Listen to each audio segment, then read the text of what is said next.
In the kingdom of Pharaohs, which is ruled by magicians, a long battle of royal succession war is currently brewing. However, tonight, it will finally reach its end. The second prince sitting on the throne orders his most trusted servants to eliminate his greatest threat to the throne, the ninth prince Heinz. His followers honor his wise decision and have been waiting for him to give them orders to prove their loyalty to him.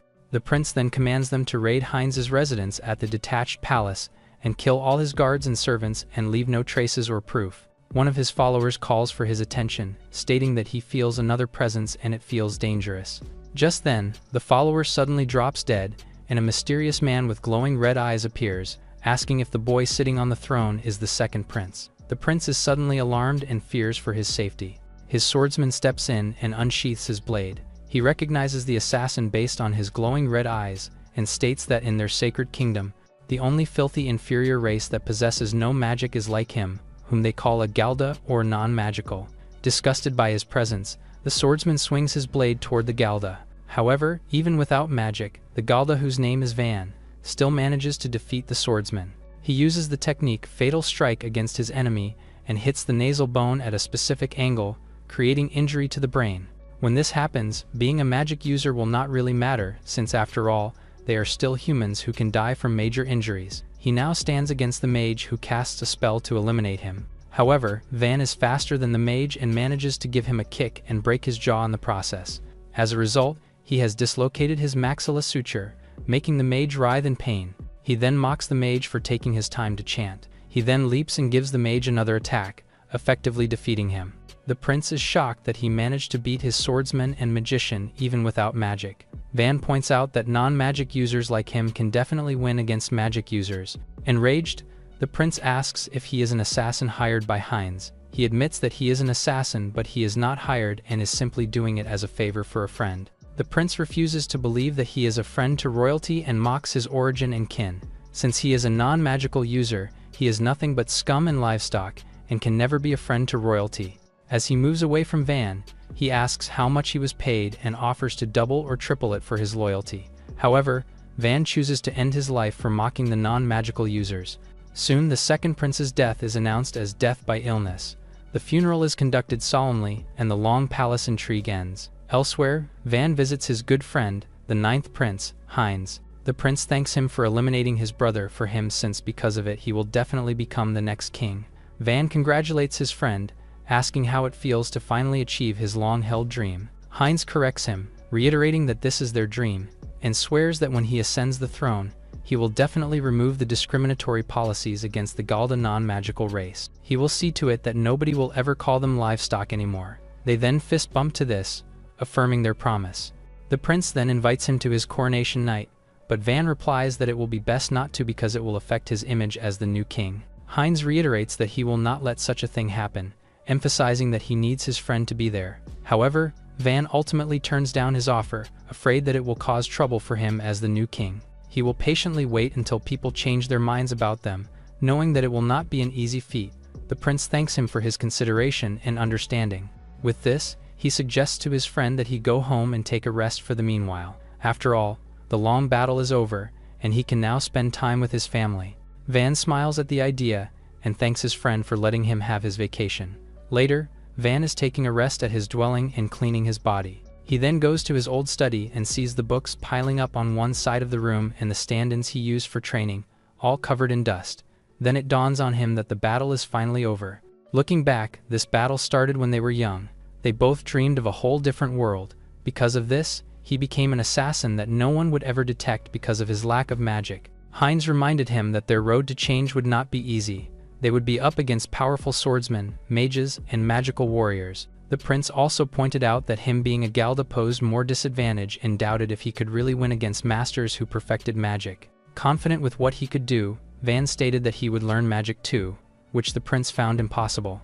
If he could not use it, then he would be the best person in the world to know magic and use it against the magic users. He planned to use martial arts to overcome his lack of magic. Heinz smiled at him because, since he is Van, he knew that he could do anything if he set his mind to it. At present, Van feels nostalgic as he flips the pages of an old magic book. He puts it back on the pile again and mutters that it was really a long battle. Later, Van is on his way to his home and is trying to buy some fruits for his little sister. He is about to pay for the fruit, but the shop owner notices that he has red eyes. He points at the anti-Galda poster at the back and states with disdain that he does not sell to scums like him. As retaliation, he snatches his copper coins back. The other shop owners then start to notice him as well and express confusion about his presence in the royal capital. They treat him like someone with a contagious disease, afraid that if they come close to him, they will lose their magic as well. The ancient kings have decided that the Galda or the non-magical race will serve as livestock for the Alkasol or magical race. This gave birth to the differences in systems and evaluations based on magic quantity. Because of the divide, the magical race started to exploit the non-magical race. They were used for life-threatening hard labor and as advanced troops in wars. The only equal to them is the heavy taxation. But whenever there was social unrest and threat of monarchy overthrow, the Galdas were the first ones being blamed, which resulted in their slaughter. Of course, the nation turned a blind eye to the unjust killings. Even the natural disasters that plagued the country were all the fault of the non-magical folks. Their unfair and inhumane history makes Van sick, and as he walks around the capital being cursed by the people, he wonders if there will be a time when his kin can live with smiles. Just then, he sees a girl stumble on her feet. She starts to cry while Van is trying to help her. She looks at him in the eyes and sees the red glowing orb. Instead of getting terrified, she sparkles in childish innocence and blurts out that they look so cool, which surprises Van. She runs back to her playmates and thanks him for helping her. Van hopes that someday magical and non-magical humans will join hands just like him and Heinz did. Together, they will definitely change the country. Later, as the night deepens, Van finally arrives at his village after 10 years of being away. He wonders if his family will be glad upon seeing him. He remembers that his mother used to tell him that he must bring a wife with him when he goes back to their village. She reminded him that if it gets tough, he could always come back home.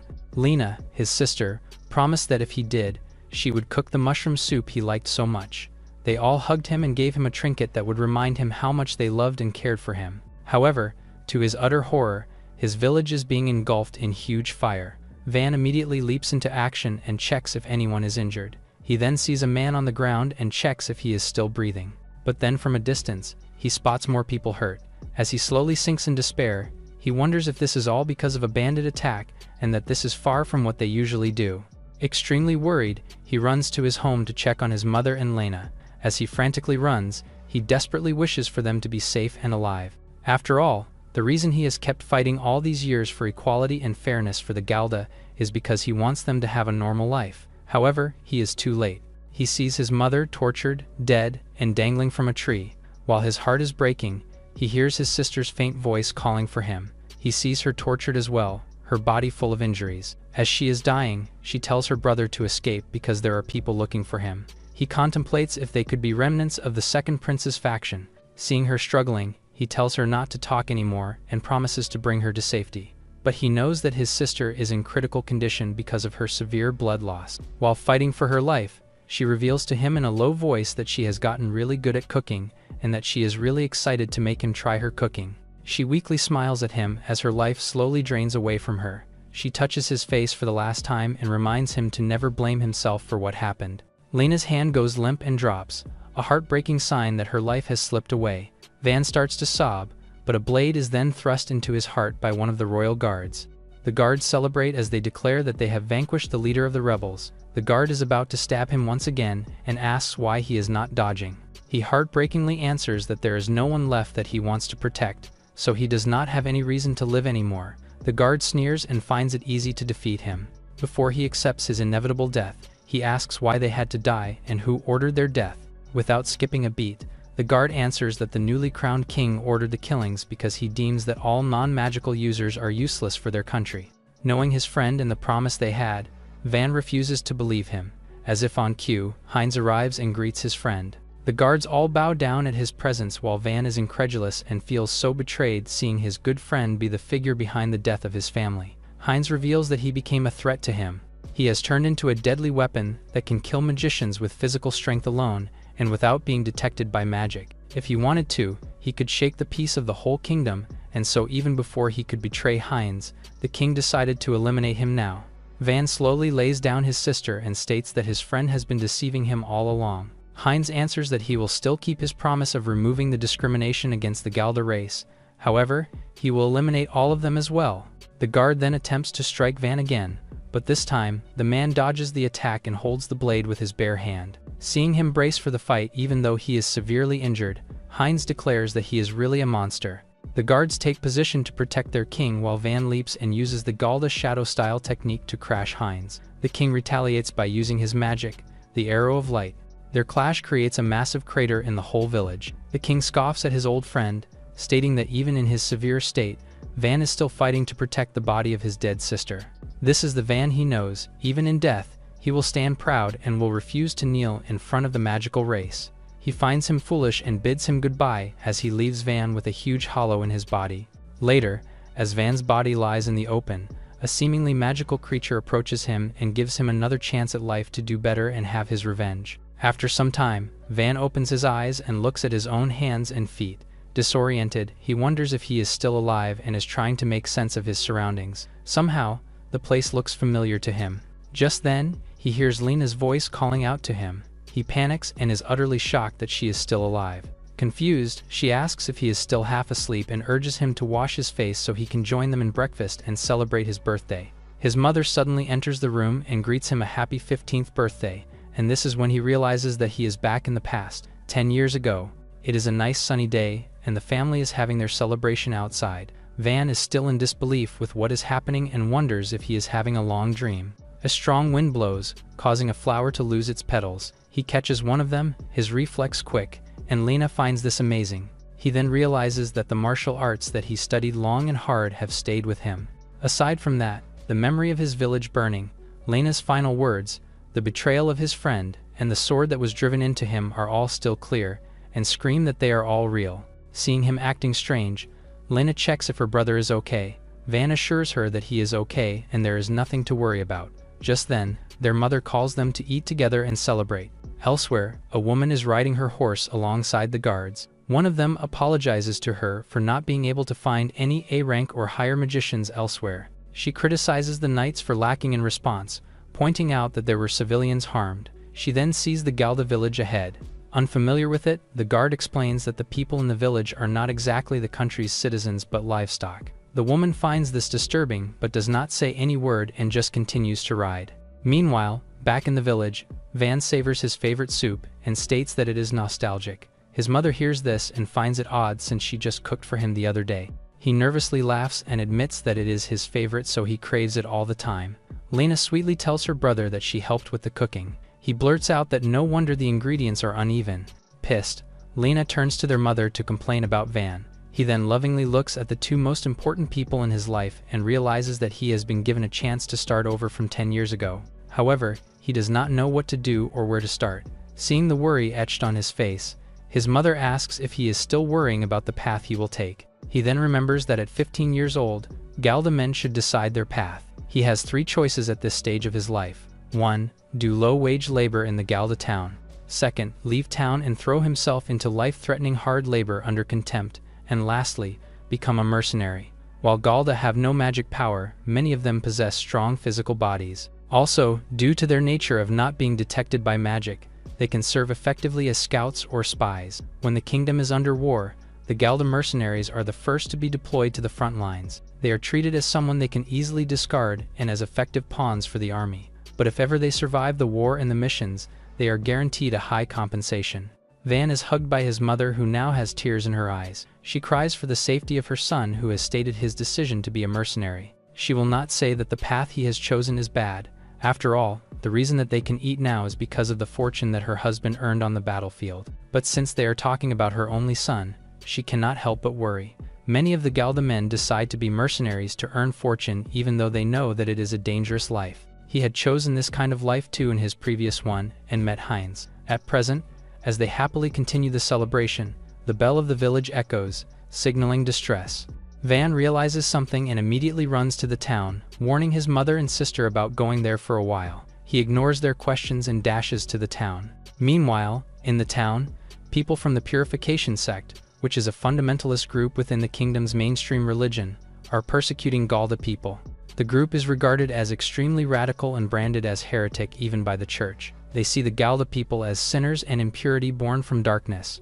One of their doctrines is to regard Galda as servants of demons and eradicate them. On his 15th birthday, he remembers that the Purification sect, which was branded as heretic, fled to their region.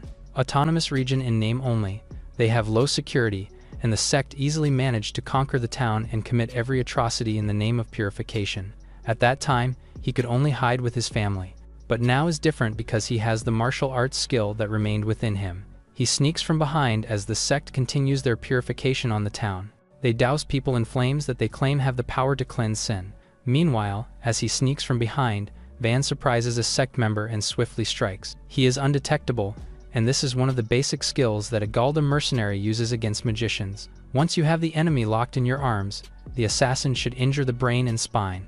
If those vital points are targeted first, the magicians will surely die before they can use their magic. With this, he easily downs the sect member, causing shock and uproar from the others.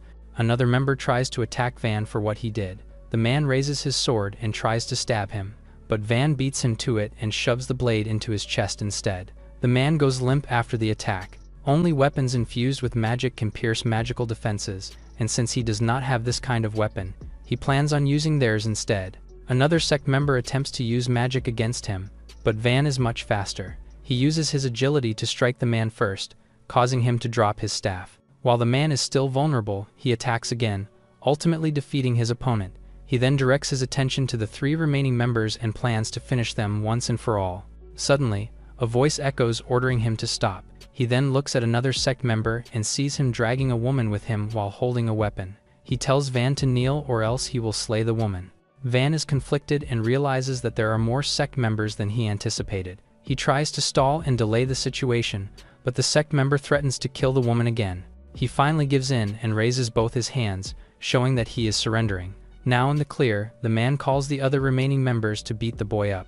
The man holding the woman tells them to stop playing around and kill the boy already. However, they do not agree since Van killed their comrades, and so they plan to make him suffer more before eliminating him for good. But the man still urges them to finish it since the kid is giving him a bad feeling. Since the other members still do not agree, the man frustratingly shoves the woman aside and steps in to kill Van instead. Just then, the woman earlier arrives and uses ice magic on the sect member and freezes him on the spot. Her presence speaks volumes and has the guards escorting her. She warns the man to not move carelessly because if he shatters, she would not know how to fix him. She then declares that she is there under the kingdom's orders to pursue the purification sect and place them under arrest. Van is shocked because in his previous life, it should have taken much longer for the reinforcements to arrive from the capital. The woman encloses them all inside her ice, effectively putting them under her restraint. The man tells the other members to free themselves and kill the woman, but to no avail. She then orders the guards to confiscate the sect members' weapons. Later, as the guards carry the frozen sect members, the woman confronts Van. She finds it interesting that he was able to take down 3 purification sect magicians all by himself. It looks like she has something to say about his ability, but chooses to thank him instead. She points at the dead flame magician who could have turned the entire town to ash if he wanted to. She was initially thinking how to deal with the man. It is not like she could not defeat him if they had fought, but she preferred to avoid casualties as much as possible. With this, she admits that Van taking the man out with a surprise attack was a huge help and that they did avoid having casualties. Hearing this, Van realizes that the kingdom acted faster because he had defeated the flame magician. She then asks him what he wants for a reward. However, he turns down her offer and tells her that she was the one who saved his life. He even thanks her to show his gratitude and sincerity. Impressed by him, she extends her hand asking for his name. Van states his name, and the woman introduces herself as Helen. She then invites him to come with her to the Magic Academy, which shocks the boy. The Magic Academy is a boarding school established by 3 nations for the purpose of recruiting talent, whether the person is a commoner or a foreigner. One can enter the academy as long as they pass the entrance exam. Van has heard about the academy before in his previous life. Most of the heroes and magicians were academy graduates, and so he is confused why she is offering such a good deal. Since there are royal guards around, Helen tells him that they should talk privately and grabs his hand to bring him to a quieter area. She smiles at him and admits that this is her first time in the area and so he can tour her around too. Later, they arrive at a serene lake where no one can overhear their conversation.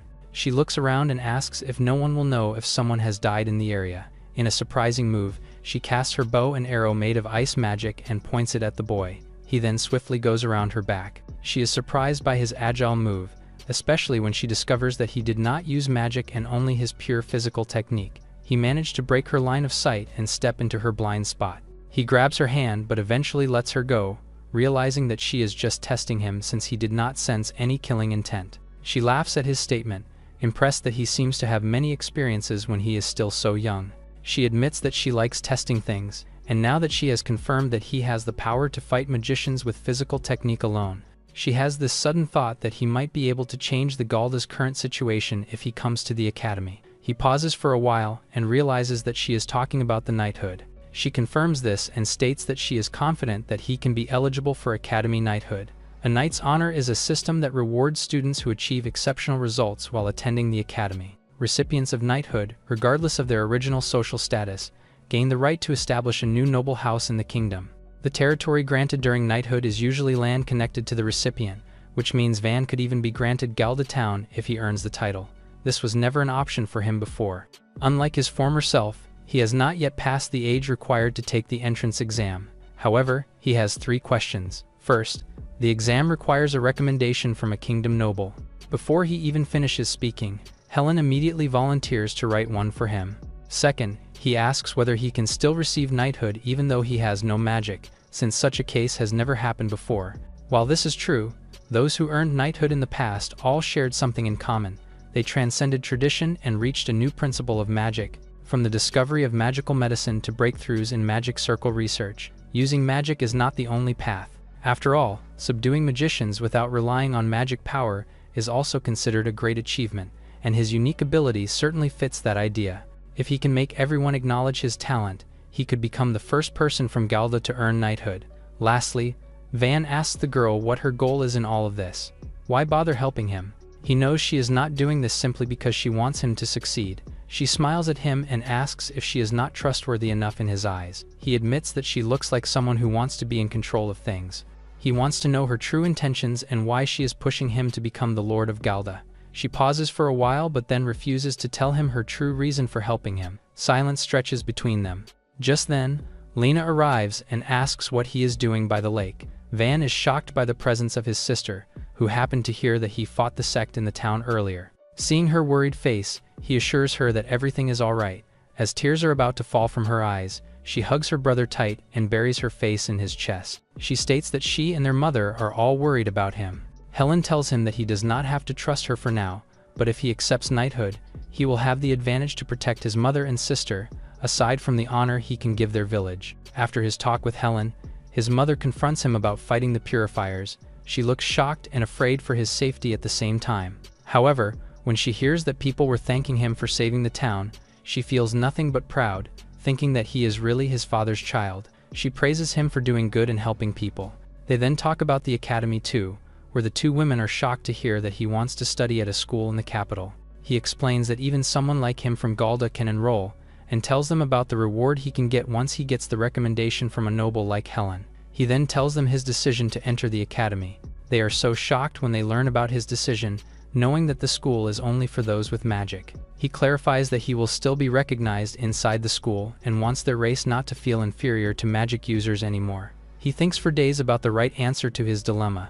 In this lifetime, it will not make sense to be an assassin again because it only happened when he teamed up with Heinz, but in this lifetime, he will definitely not team up with him. But he also realizes that he cannot take the kingdom on his own without a plan. He does not know Helen's true intentions yet, but if he takes her offer, it could really help him take a different route than he did in his previous life. Since he has died before, he has more courage now to take risks.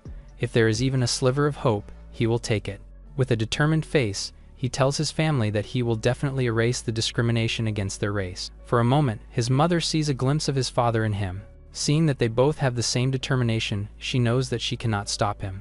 A small tear falls from her eyes as she states that being stubborn runs in the family, and that she knows he will do the right thing and does not doubt him. He thanks his mother for supporting his decision, but she turns serious and asks him if he has already figured out how he will pay the school fees. He panics as he completely forgets about that part of going to school. She sighs deeply and states that she will figure out a way to support his needs at school. Hearing this, Lena volunteers to work as well to give her brother money for school. He stops them from thinking of working for him and starts to worry about his situation, realizing that there is no well-paying job in Galda that he could get.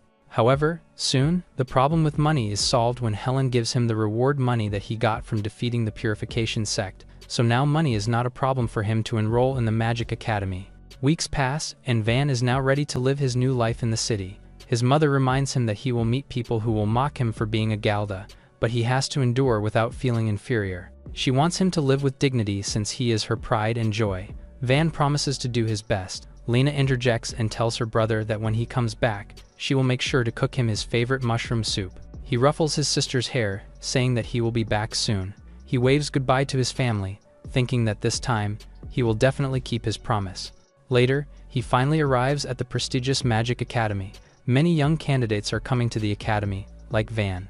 A young man approaches the guard by the entrance, and he introduces himself as a noble from the Hohenberg family who was recommended by his father. The guard bows to the lad and permits him to go inside. Another candidate with a recommendation also approaches the guard, and she gets bowed to and is permitted inside, too. It is Van's turn to walk to the guard. He is shocked as he gets yelled at by the guard for approaching the academy. The onlookers see his red eyes and instantly judge him as filthy for being a Galda. Van tells the guard that he did not do anything wrong and just wants to take the exam. The guard tells him that he does not know where he is. Van retorts that anyone can take the exam regardless of status. The guard points his spear at him and tells him that he is acting above his station. Despite a blade being pointed at his neck, Van is more annoyed than scared. He looks at all the witnesses and can tell that he can't take the exam if he causes a disturbance in any way. Another older guard steps in to tell the other that he cannot cause violence in front of the exam candidates. Van feels relieved that someone reasonable showed up. Unfortunately for Van, the older guard calls him deluded for even trying to get an exam. The older guard tells him that while the academy does not discriminate based on student status, the exam still requires a recommendation from a kingdom noble. Van shows the guard the letter of recommendation. The old guard looks closer and sees that it even has the kingdom noble's seal attached to it. The other guard accuses him of forgery and tries to take the letter from him. Not wanting him to take it, Van slams him to the ground. The older guard asks why the other suddenly fell down, as he and the others did not see the attack. One of the examiners, Klaus, appears to ask what is happening. He commands so much respect that the guards kneel before him. The guards tell Klaus about Van, so the instructor asks who he is. Van introduces himself and tells him that he has been recommended by Helen Steinhartz. The mere mention of Helen's name shocks everyone. Klaus reads the recommendation letter carefully. He determines that it legitimately came from the Steinhardt family. Klaus apologizes for the way the guards treated him and permits him to enter. Everyone is whispering in shock as they are intrigued that a member of the Steinhardt's family has recommended a Galda. Inside the campus, Van sees that the other examinees are elite people. He recognizes one boy as the future master swordsman, Date. He looks around at more candidates and recognizes them as future elite magic users. He remembers how they became heroes of the kingdom while he remained in the shadows. He recalls how they became mere lackeys of the second prince because of the struggle for royal succession.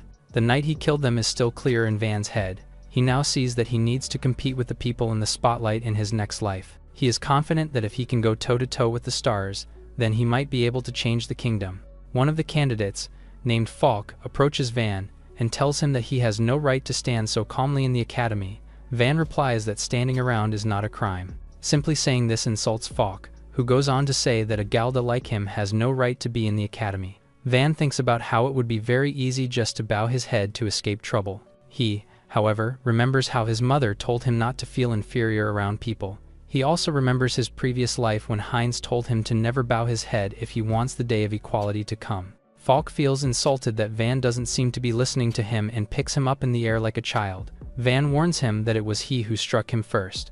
Van grips Falk's wrists, making the bully go to his knees.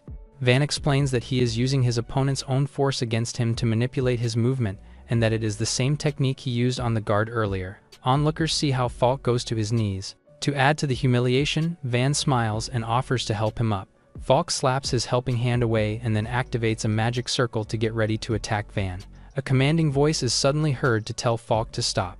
It is revealed to be Heinz, who acts like an angel who advises Falk not to antagonize people simply because they are Galda, since they should always strive for peace. Falk bows before Heinz and apologizes for his behavior. Heinz tells him that he does not need to be so formal and asks him to treat him like any other exam candidate.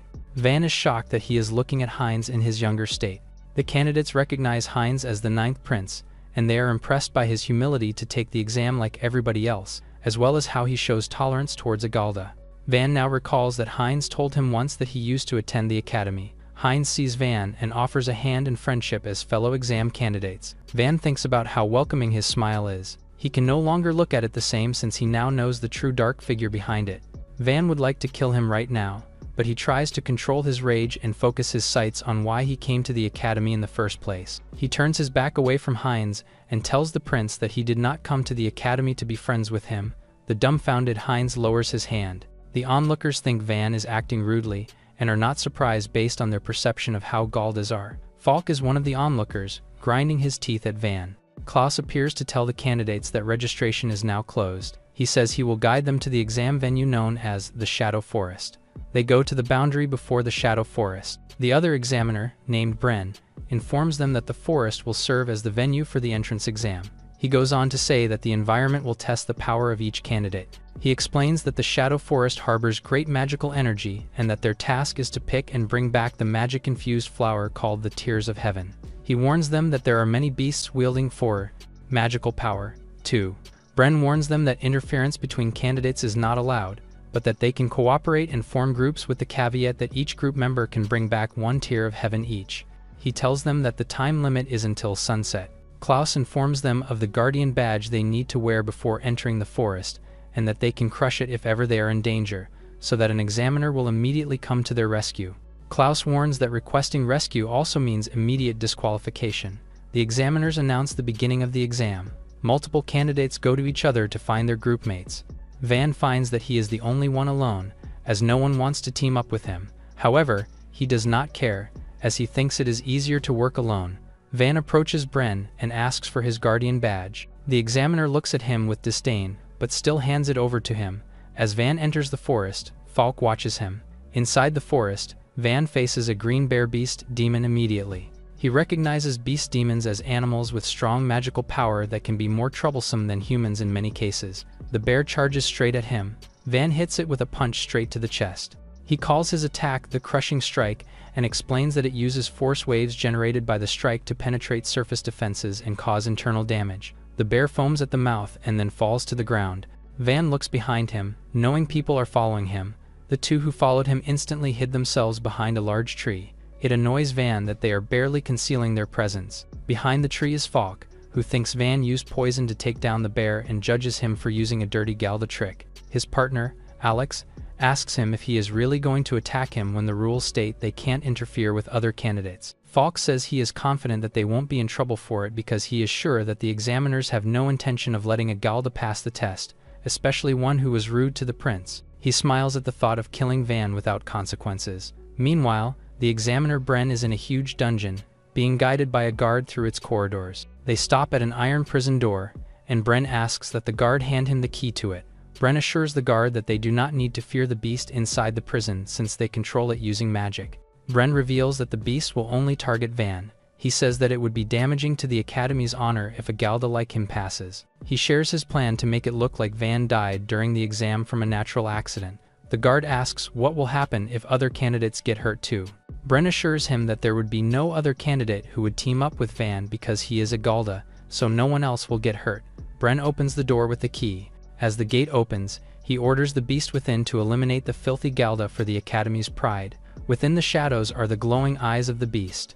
Klaus is at the forest entrance and is looking at the sky as he senses that there is danger approaching somewhere. Bren returns to the forest, so Klaus asks him where he has gone. Bren tells him that he was just getting ready for the next part of the exam. His smile makes Klaus suspicious that he did something wrong. Meanwhile, Van has found a bundle of the Tears of Heaven flowers. He thinks about how he will pass if he returns with one of the flowers. He looks behind him and tells his stalkers to come out. Falk and Alex reveal themselves. Falk is impressed that Van managed to notice them and insults him for comparing a Galda's nose to that of a dog. Van comes back by saying he has experience with cowards who attack from the shadows. He notices the irony of his saying that when he used to be an assassin who struck from behind. Falk claims that they are coming for him to prove that Galdas like him are unfit for the Academy. Van tells him that he is making excuses and that he just wants revenge because he embarrassed him in front of everyone before. Van claims that he will beat his petty pride out of him. This angers Falk, who, along with Alex, powers up for battle.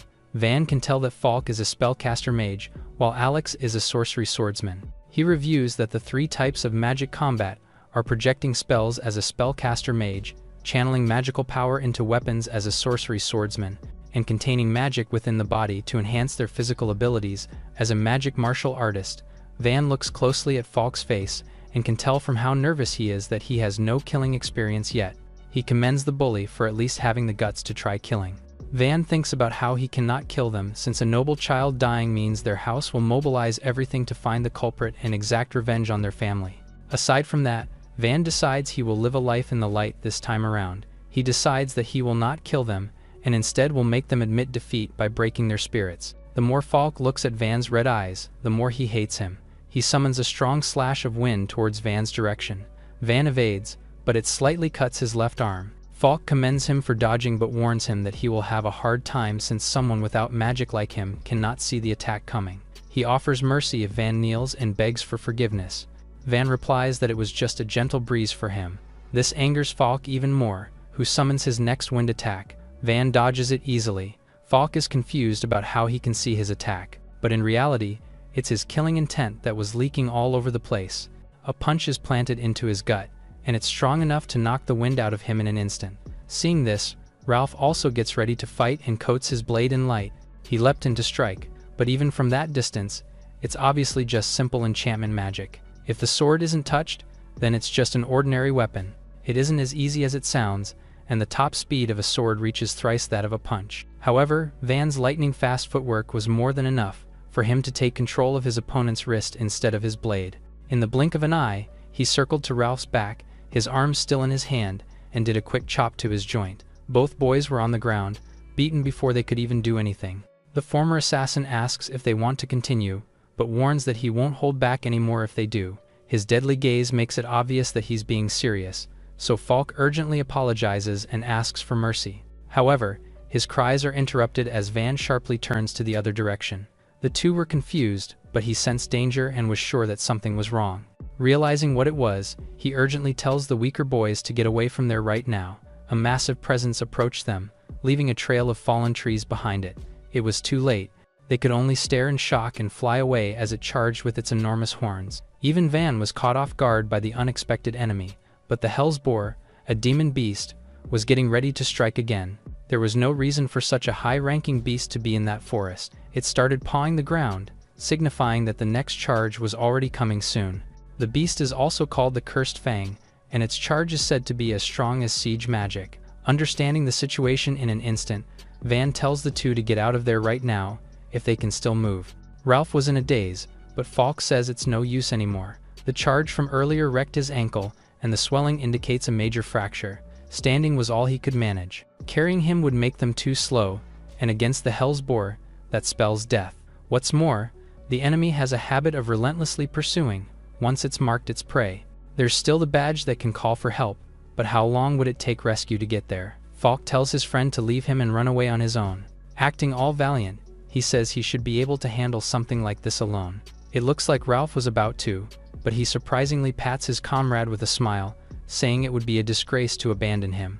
While the two prove their bond, Van stared intently, and tells them to break the badge while he buys time for rescue to arrive. However, failing the exam that way would also disgrace their noble houses. Rather than staining their family's name, they would rather die, trying to fight against the demonic beast.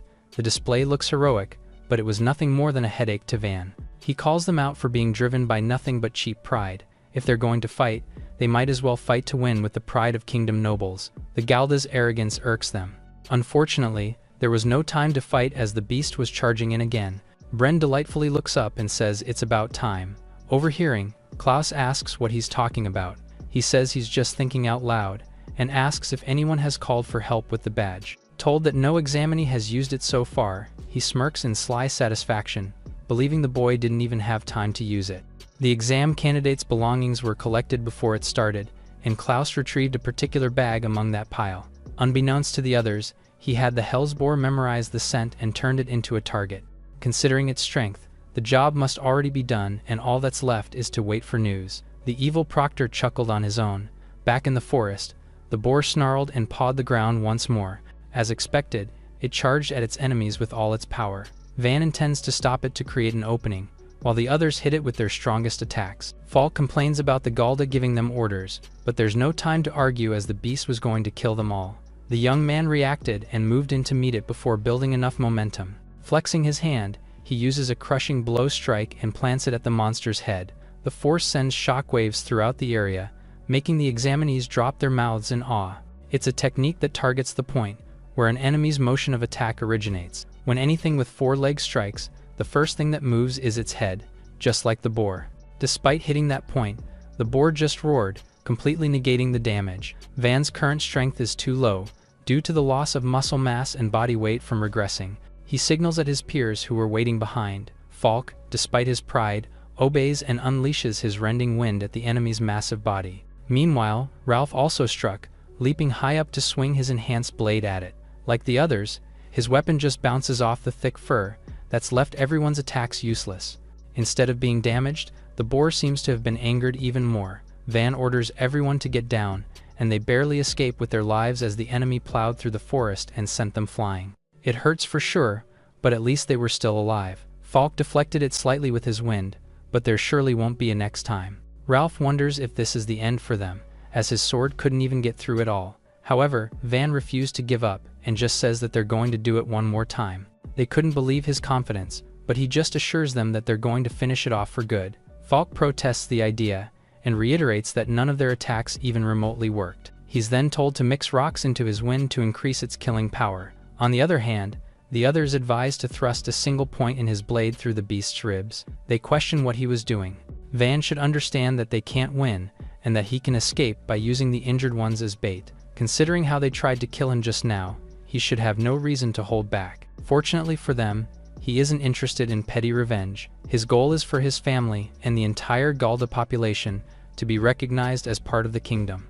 With that said, he can't abandon comrades from the same country. They're struck by the valiance and heroism in his words, and they can't help but think back to the pathetic times they tried to oppress the young man. Falk grit his teeth in pure regret. Not caring about the emotional moment, the Hellsboar charged at them again, and Van signals everyone to fire. Following the signal, Falk cast his ability and unleashed a huge torrent of wind, mixing dust and rubble into it. The dark gust infused with sand and gravel assaulted the demon beast and successfully blocked its vision.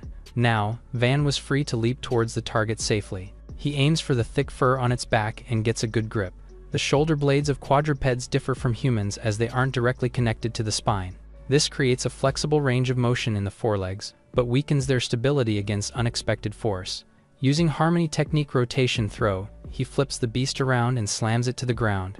The unexpected move stuns it for a moment, making the perfect opening to thrust at the base of its front leg, where the heart is located. Ralph raised his enhanced blade above the target, but seeing the boar's eyes made him hesitate. Convincing himself and gritting his teeth through it, he drives the blade in, with a loud war cry. It looks like they actually won against it, but Van knows better than to believe that right away. While the blade did pierce through its flesh, it missed the target's thick and beating heart. Beating stronger, the Hellsboar unleashed its destructive roar, sending insane shockwaves throughout the forest. Only a few possess this special ability that releases a magic-infused roar that knocks everything around it. The young examinees were sent crashing into the uprooted trees, and it felt like the roar wrecked their insides as well. Ralph couldn't even move and was close to death with ruptured internal organs. To make matters worse, the beast stood above him, deeming him the first casualty. He knew he was going to die. Just then, Van appeared between them, stopping the boar by holding its tusks in place. Using harmony technique, spiral, he doesn't take the force head-on, and instead disperses it into the ground with a circular motion. The boar stood its ground, enraged, and refused to let the boy redirect any of its energy at all. Van considers using his last resort. He doesn't know how long his weak body can hold, but it's better than dying there. Again, he tells the others to run for their lives. They finally start to do as told, and scamper while the beast bears all its weight into the young man's puny body. Instead of pushing down, it knocks its head up and sends its enemy flying and crashing into a tree. The others worry and try to rush to him, but are told not to get any closer. With empowered legs, the raging Hellsboar charged at the unmoving young man. While Falk ran to him, Van grit his teeth as he's forced into a decision. Starting an incantation, dark energy seeped out of his body as a demonic presence was released. However, something hit the boar before things got completely out of hand, It was knocked to its side, saving the target just in time. He recognizes the magic, and as expected, Heinz was there, saying it was a close call. The other two are shocked to find the prince there, and urgently try to get him out of the dangerous place. Unfortunately, his pride and sense of duty as a prince insists that he protect the members of the kingdom. They have mixed feelings about his presence, but are amazed by his principles. On the other hand, Van has seen this millions of times, and knows how Heinz captures the hearts of people with words, and sends them to their deaths. Calling on to everyone, the prince encourages everyone to combine their strengths, but the former assassin flatly rejects it. The others are stunned, not expecting such brazenness against a royalty, even from him. Repeating his refusal, Van emphasizes that his power isn't needed in this battle. The other two tell him to show some respect to the prince, adding that he saved him earlier. On the contrary, the Galda believes that they would have defeated it already, if he didn't intervene. His immodest self was as astonishing as ever. Instead of being offended, Heinz just asks if they really don't need his help. Intent on proving it, Van walks up to the recovered boar, and tells him to shut up and watch like royalty always does. The beast ran at them again, and while they all confidently stood their ground, the two boys hesitated and hoped to get at least one strike in. With a cool head, Van tells them not to rush, as dying now would be a waste of their life. They only had one shot left in them, but that should be more than enough. Told to wait for his signal, the two nod their heads in affirmation and obediently prepare. Meanwhile, Heinz watched in silence. It was finally time to settle things once and for all, so Van charged in to meet the beast halfway. Although he panicked last time, he knows now that he can win without using that technique. The Hellsboar struck but wasn't as aggressive this time. Having failed 3 times already, it judged the human group as a formidable enemy, and was now attacking with a lot more caution. This time, it unleashed a hook thrust, which the boy easily dodged. He can barely handle it with the smaller opening. The game of cat and mouse continued, leaving the others to watch as the Galda skillfully evaded the enormous enemy's tusks.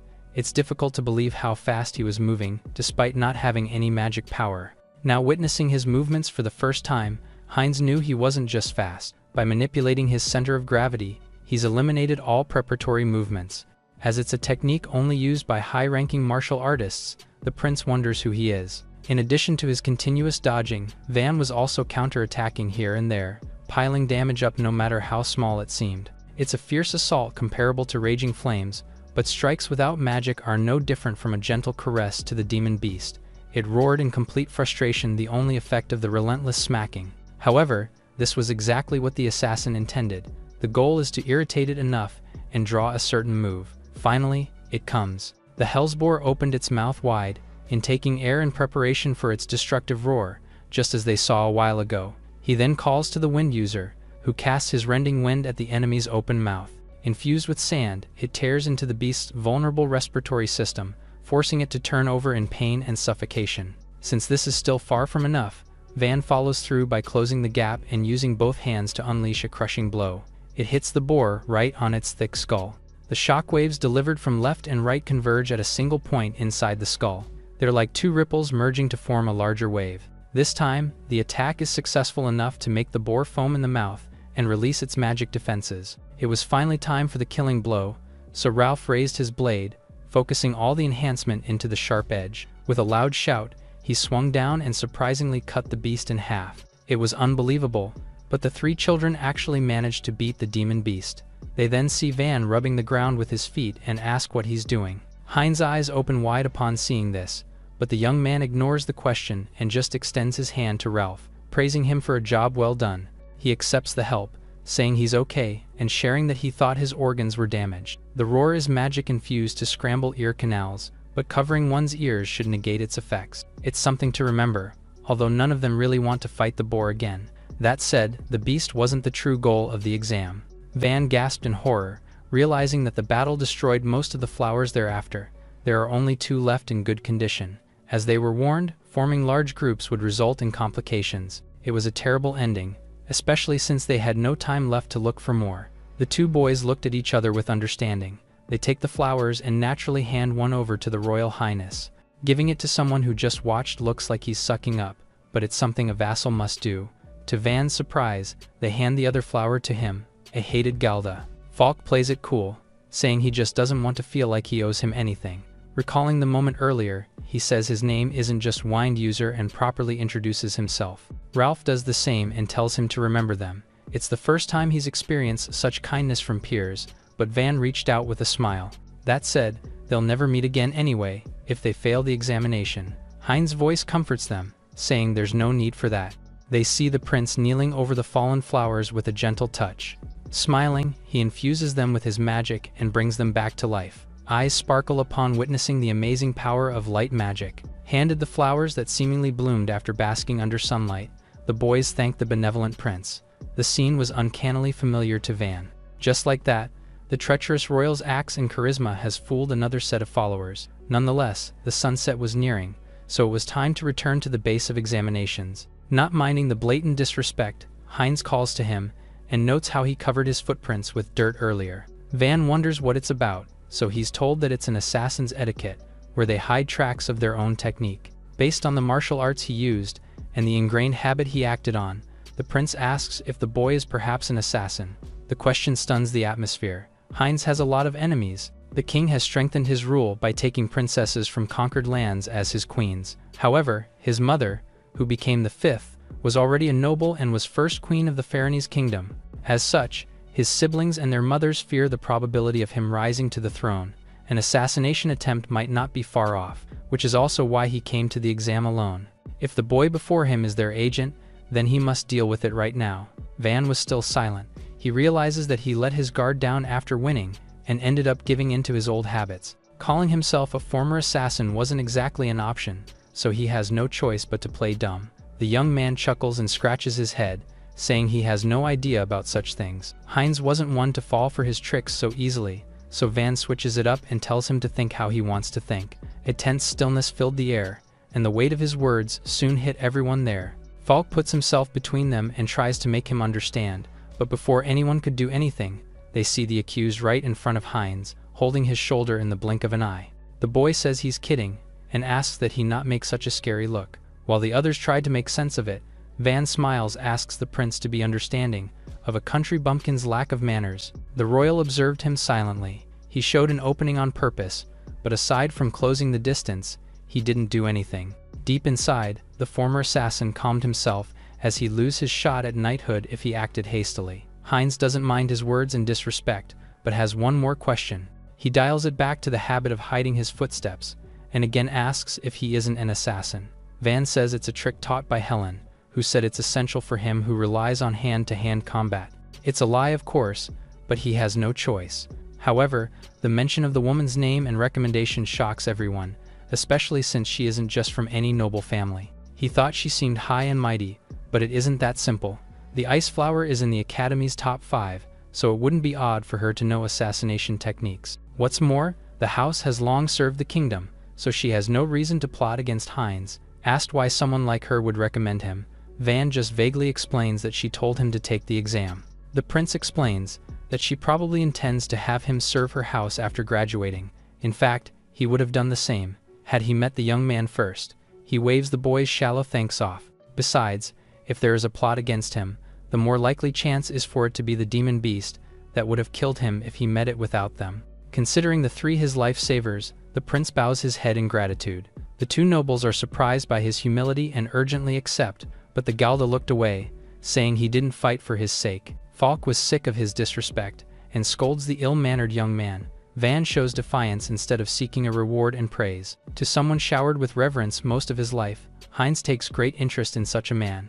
The base of the examination was filled with applicants. Some have passed after bringing the flower back as instructed, while others returned empty-handed, heartbroken and wondering how to tell their families. The proctors were waiting for the prince and 3 more people. Bren found it odd, and questioned what was happening. Originally, the forest only had beasts under the prince's level, as he wanted to avoid injuries. However, the Hellsboar hasn't returned either, making him fear that something wrong has happened. People started to turn and gasp as someone appeared from the woods. Bren also looked, expecting the royal to be there. To his surprise, it's Van, who he believed should be dead from the demon beast attack. He's shocked, unable to comprehend why the Galda was still alive. Van's arrival shocks the entire grounds, especially Bren, who did something heinous to try and kill him. Klaus asks how it went, But the evil teacher slips and questions how in the world he was alive, making them wonder why he's acting like it's such a bad thing. He cleans up after himself, saying he's just impressed that he survived alone. Refuting it, Van gestures to the area behind him, and everyone turns to Falk and Ralph, who were hauling the Hellsboar's massive severed head across the ground. The evil teacher couldn't believe what was happening. The applicants explained that they brought it back, as it might have been sent to kill the prince. Klaus is shocked that it was even there, while Bren slips again about how it failed to finish them off. The crowd is silent as his words hit their ears, but he brushes it off and pulls another lie, about being impressed by their performance. Just then, Heinz appeared with a bright smile, saying it was a truly magnificent battle. His institution baffles the teachers, and they ask if he also participated in the dangerous situation. Hearing that he was there by coincidence, Bren starts to panic at what might end up happening. He basically sent a demon beast after royalty, and he'd be done for if word of it gets out. The prince asks if he's okay, as the teacher looked unwell. Brushing it off, he just praises Heinz for defeating something as strong as the Hellsboar. Piling it on, he raises his hands and cheers for the kingdom, but anyone could sense his shadiness. The young man reiterated that he was a mere spectator, and places the achievement on the three boys, more specifically saying that they all might have died if Van was not there. Mutters of disbelief erupt with the mention of the Galda, but Ralph supports him, saying he knows a lot about magic and is an amazing person. Even Falk openly shares that they fought and won under his command. Bren starts to question it, but Heinz says that it's only natural for someone who's been recommended by Helen Steinhardt's. She didn't actually teach him anything, but it's the story he has to go with. Meanwhile, the others stared and tried to comprehend the prince's high praise. Combined with the Steinhardt's recommendation, they finally start to acknowledge the Galda. Having been fair from the start, Klaus bows his head to politely express his gratitude. As one of the kingdom's subjects, he is truly grateful for what the boy did. Van starts to insist that he just counterattacked against the beast, but thinks better of it and moves on by handing the required flower to pass the exam. The other three do the same, so Klaus turns to his fellow proctor, who clears his throat despite himself and calls their names. The prince, Heinz, the nobles, Falk and Ralph, and finally, the Galda, Van. Everyone confirms their presence, and Bren formally acknowledges their acceptance into the school. After a long and tumultuous afternoon, Van became a student of the academy. That aside, the prince orders a thorough investigation and report into the demon beast incident. A while later, all the new students were gathered in the hall and welcomed by the headmaster. What is asked of them is not merely magical talent, but above all, the true nobility to become the kingdom's sword and shield when the time asks for it. In his previous life, Van never imagined that he would be standing alongside nobles. It's a small step, but was proof that the world was changing, and he's going to walk the path until the day discrimination against Galda is eliminated. Above him, Helen watched intently and soon walked through the academy's halls. Upon reaching a door, she entered a room where 4 people sat around a round table, waiting for her. Acknowledging them, she says everyone seems to be there, but Karina calls her out for acting all high and mighty when she's arriving late. Not one to waste time, Amelia then asks why they've all been gathered there today. Arnulf says there's only one topic the 5 brilliant crowns would discuss. Honus, the 8th prince, agrees, saying it's to deal with the foreign substance that's infiltrated the school. The way he puts it is telling. Quite an unusual event has taken place, to say the least. After all, for the first time since its founding, the Academy has accepted a Galda. Most of the 5 disagreed with the decision, and considered it a grave matter to be addressed. To make matters worse, the one who recommended his enrollment is among the 5 of them. They demand an explanation from Helen, who didn't bat an eye at their words. The Academy gathers noble sons and daughters with strong magic and high pride, which usually clashes and causes duels. To keep order in such an academy, a group of idealistic students took it upon themselves to form a disciplinary organization and called themselves the 5 Brilliant Crowns. Helen is told to explain herself and why she'd recommend a Galda's admission. She says she simply acknowledged his strength and nothing more, but Karina questions the mere idea of a Galda being strong. To many, they're people cursed by God and cannot possess any real power. Despite her calm demeanor, Amelia silently agrees with her and asks how someone without magic can train to become the kingdom's sword and shield. To those without any magic, God does not exist, and this is common sense for the country. Striking it at common sense is convenient, and is the stock excuse people use to stop thinking and justify bad customs. The royal prince is insulted by her indirect jab at his family, but the woman remains unfazed by his scowl. With this, Arnulf suggests testing the boy to see what he's made of. One way or another, they can find out if Van really has the power to protect the academy. Onus is elated by the idea and asks if Helen agrees with the proposal. If they conclude that he lacks strength, then her judgment will naturally also be called into question.